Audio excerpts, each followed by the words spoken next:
You might think all this talk of the United States taking over Canada is unique to the era of Trump. However, the fact is, someone wrote about this very scenario more than half a century ago in two best-selling books. The first was called Ultimatum, and the second, Exoneration. And they told the story of a voracious America trying to take over resource-rich Canada. The author followed that up with a third installment in the series in 2007, and he is with us tonight. He is Richard Roemer, World War II veteran, Canada's most decorated soldier, and the author of more than 30 books. Lieutenant General Roemer just celebrated his 101st birthday in January, and we are delighted to welcome you back to TVO. Always nice to be here and in your presence.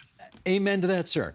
Let us start with this. What made you think, more than 50 years ago, that this kind of conflict between the United States and Canada could be possible? Well, I suppose if I look back on it, I can't answer the question for you because it all sort of came together. The things that I was doing in my practice of law at that time, I had a great involvement with the Americans. I had a great involvement with people in northern Canada, and a whole bunch of things were happening. One of the things that was happening was there was a great deal of natural gas and crude oil being found in the high Arctic that hadn't been there before. So I was interested in the pipelines that were being put together.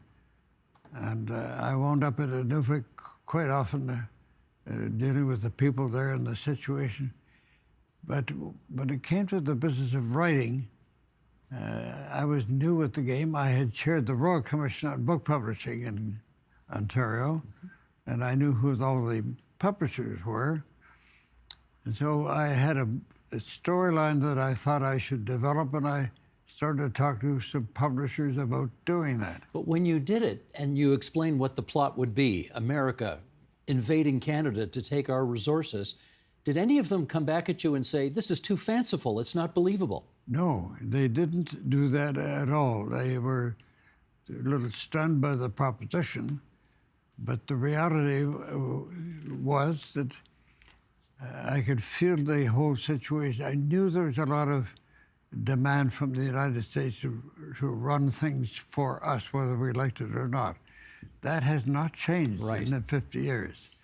And so when I got to put the plot together for Ultimatum, it was a big focus on the high north, the Nunavut area, of the Arctic Islands, which I knew quite a bit about at that point. I was still practicing law, so I was able to fold some legal questions into it. And I was watching very carefully what was happening in Parliament. And so when it came time to put it all together, I had the Prime Minister leading the party of the day in the House of Commons and handling the whole question from his point of view. And on the other side, I had the President of the United States, who was a mean SOB, and he decided that he was going to take over Canada.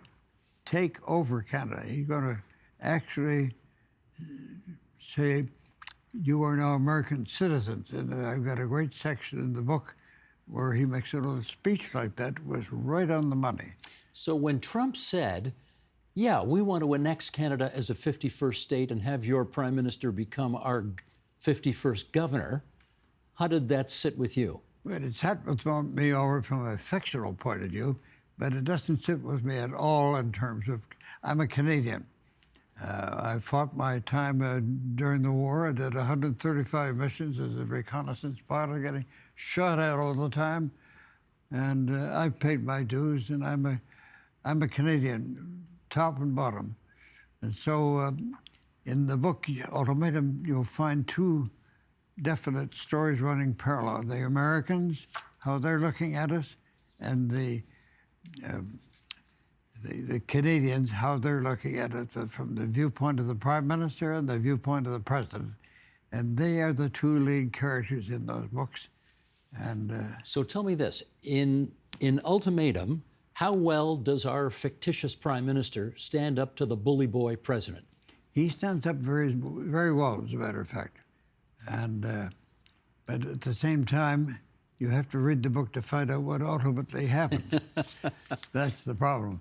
But it was a book that surprised me in terms of the way it did turn out in the end result. And it's exactly what's happening today. The Americans right now, they're getting everybody in Europe mad at them. The vice president's of the United States is over telling the Germans and the French, everybody what they should be doing, making terrible speeches. They're out of their minds. But that's what the Americans are right now. They've got this man who's the president. He's an articulate, highly intelligent fellow with a great memory. And when he talks, it just keeps rolling out. He thinks about everything as he's speaking it, whether it makes sense or not. He makes sense with it.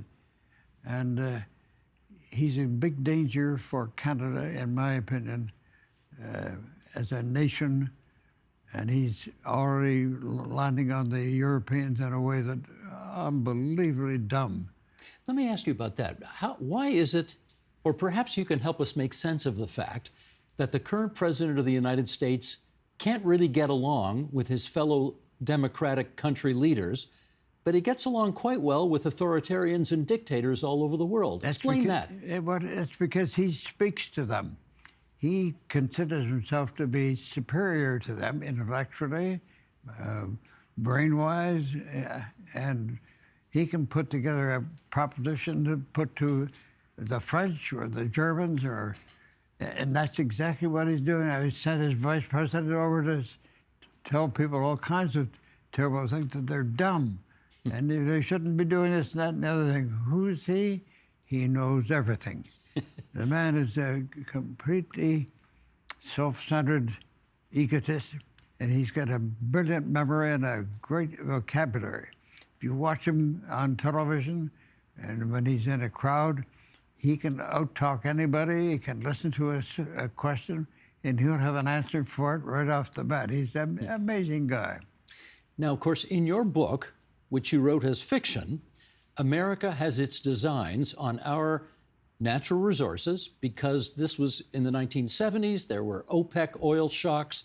The price of gas was going through the roof. It was a different time in that regard.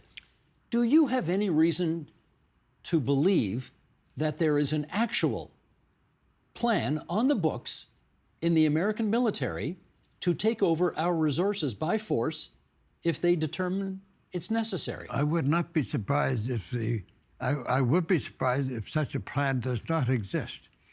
I think they've come to the point now with this leadership that the generals behind locked doors are sorting out all kinds of plans to execute in the event the decision is made by the president to take over Canada. I have no doubt about that at all, the way things are going at the moment. And what would we do if they did that? There's not much we could do.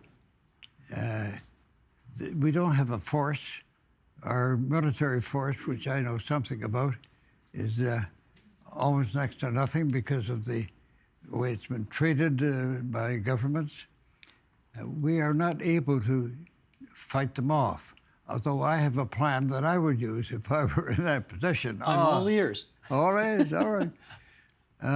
I would do simply the same sort of thing that I did with the book. I would allow the Americans to come in with their airplanes and their fighters and all of their equipment and potentially take over the airports and travel systems, and then pull the rug on them by force. We would shoot at them and catch them. And in the book, I get them defeated by our Canadian Reserve Force and Air Force, and the Americans take their big airplanes and fighters and go home because we have defeated them. Now that's fiction, but the reality is I don't see us being able to do much at all because the American concept of Canada is really next to zip. We're not anything that they have to be concerned about. But when you wrote this book 50 plus years ago, these series of books 50 plus years ago, did you ever in your wildest imagination think this could really happen someday? Of course I did in my wildest imagination. That's why I was able to write the book. But the reality, I don't think it will happen, but I know it can happen. And as the days go along and Trump is opening his mouth and his brain, as frequently as he is, he will talk himself into doing something which is going to be irrevocable, and it can very easily happen. I don't know how we would really reply to it. Maybe I should write another book to find out what. Well, you have written another book, and we'll get to that in a moment here, because you're over 30 now, aren't you? Oh, yes. Over 30. Okay. Let me ask you about NATO. Article 5 of the NATO Charter says that an attack upon one is an attack upon all. If the United States were to attack a fellow NATO member, is that to suggest that the rest of the NATO countries ought to come to the defense of that country that's been attacked? According to the written part of it, yes. But to the real part of it, the United States would just run over everybody and say, we're the strongest one in the world, and if you want to interfere in what we're doing, we'll talk about it, but don't waste my time. We're going to go on, and we're just telling Canada that you belong to us. You're our citizens. You should be very pleased that we give you the citizenship, and behave yourselves and shut up and go home. Something like that. You've been around for a few years. One or two. Just a few. Can you recall a time in your life when the fervor of anti-Americanism in Canada was as intense as it is right now? I mean, we see it in this Four Nations face-off hockey tournament where the Star-Spangled Banner is being booed. There's a lot of anti-Americanism in the country. Have you seen it worse? No, I think it's as strong as it is now, and it's going to get stronger because the people who are here, we're a country made up of people who are immigrating. We've got immigrants by the tens and hundreds of thousands. They know nothing about our background, but they come here and become Canadians. And I think that the feeling of Canadians across the board, wherever they've come from, it can be very strong, because if they think that they're being unfairly treated, which is the operative bunch of words, unfairly treated, which is what we would expect of the Americans, the way they're going now, they will resent it very much, even if they've already lived here and been citizens for a couple of years. They'll say, we're Canadians.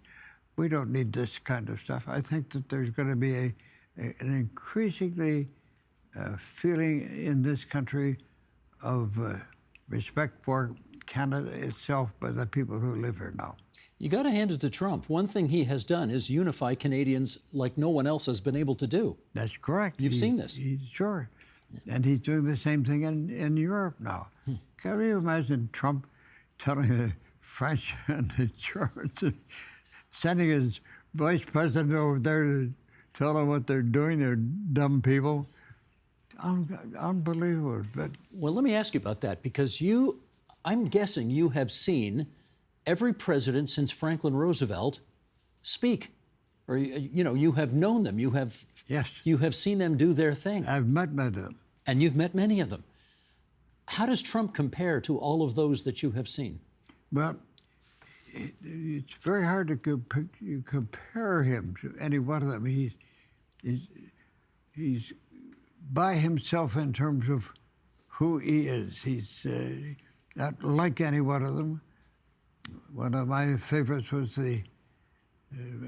I've had some good American presidents whom I liked very much and have met. But this man is all by himself. He's just unique. If you were in a room with him, let's say there were a set of circumstances where you had a chance to meet him and give him a piece of your thinking on how he's handling Canada, what would you tell him? I tell him he has to stand back, look at what Canada is, what Canada can do for his nation economically, what Canada has done in the past, war-wise and battle-wise, and that we are not a threat to him, and we are supplying so much of the raw material he's using, particularly in the metals. You should just stand back and say that we'll step up our trade relationship with Canada on a friendly basis. Never mind the hard stuff. I'd probably try that for size. Okay. I want to just, in our remaining moments here, do something else with you, which is to say, one of the highlights for me of going to the November 11th Remembrance Day services at Queen's Park every year is to hear you speak, because you go and you speak on behalf of the troops. And in fact, we've got a few pictures here. Sheldon, why don't you roll these in? Here is you arriving with, that's your aide-de-camp, Rick, from the Canadian Forces. Rick, yeah. You're arriving for the November 11th ceremony. This is the past November 11th Yes. at Queen's Park. There you are with, I think that's Laura Smith, who's a member of Parliament responsible for Veterans Affairs at Queen's Park. Yes. A Conservative member from Thornhill, at least in the previous Parliament. And there you are again. Look at all that chest full of medals you've got there, General. I think you are the most decorated soldier in Canadian history. You missed a few years of attending that ceremony from bad health, but you were back last November for the first time in a little while, and I wonder what that was like for you. Well, it was like this, the way it went was I called the Premier. It's a friend of mine, and I said, Premier, it's time that I spoke again with you at Queen's Park. I built the Veterans Wall there. It took me 6 years to do it, but you got it built for me. And Well, the previous guys got that built, in fairness. No, but I dealt with them. Yes, okay. I dealt with each of them, but he is the current Premier. They all were supportive of it. Of Yes, course. but the McGuinty government got it done. Yeah, we got it done. And but in my last speech, that's when I said to the Premier who was standing there, there's one thing I want to fix. The back wall of the wall is blank, and when people drive into Queen's Park, they see this blank wall. I want you, Premier, to put a sign on the back that says Veterans Memorial Wall. And you said this in your speech in front of everybody there. Absolutely. And he smiled while you were giving him And he agreed to double do hockey it. sticks. He said he knows what he should do.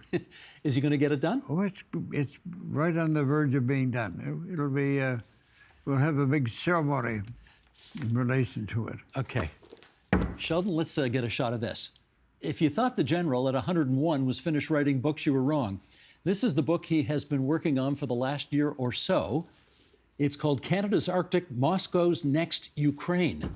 What is this story about? The story is about the attempt to begin with of the Russians to move in on our territory to the north.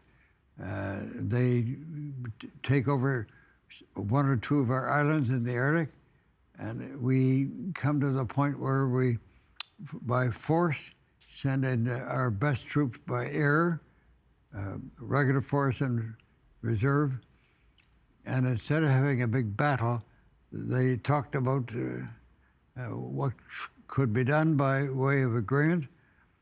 And so the book deals with all the things that we have to negotiate with the Russians and all the other people involved in the high Arctic and all the assets that are there.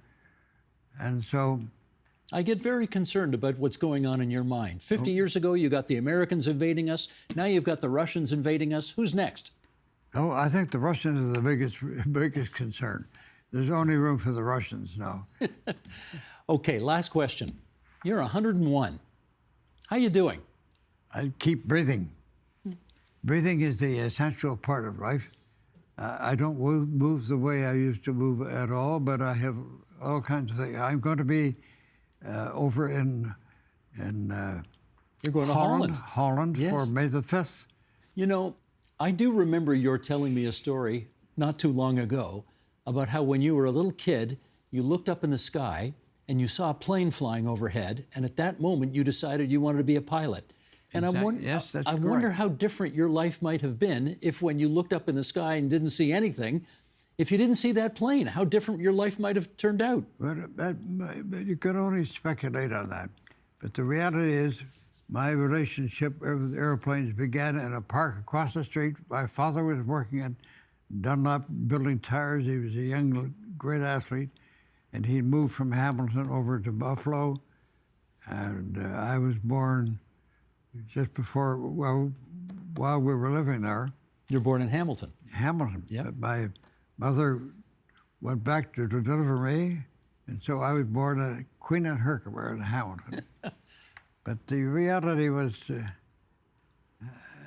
when I saw that airplane, I can still see it. And I don't know what kind it was, but I wanted to be a pilot. And by the time I was 19, I was flying the Mustangs through all kinds of flak, which is anti-aircraft work. And I caught Rommel and took him out. You called in the raid on Rommel. I did Nearly not- got him killed. Yeah. Rommel, and there was one other one. But all these things have a start when you're about 19. You go and do it.